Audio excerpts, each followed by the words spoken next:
నమస్కారం. ఘంటారావానికి స్వాగతం. ముందుగా ప్రధానాంశాలు. పార్టీ ఫిరాయించిన ఎమ్మెల్యేల అనర్హతపై 4 వారాల్లో తేల్చండి. స్పీకర్ కార్యాలయానికి హైకోర్టు ఆదేశం.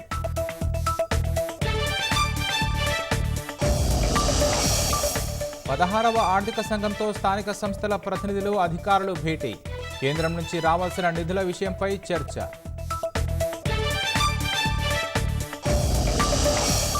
హైదరాబాద్ కొత్త సిపిగా సివి ఆనంద్ బాధ్యతలు. నేరగాళ్లపై ఉక్కుపాదం తప్పదని హెచ్చరిక.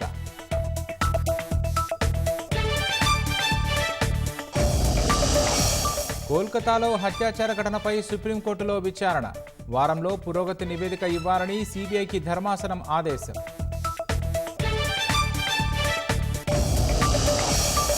ఏపీ అల్లూరు జిల్లాలో కొండచెరులు విరిగిపడి ఒకరు మృతి. గల్లంతైన ముగ్గురి కోసం కొనసాగుతున్న గాలింపు.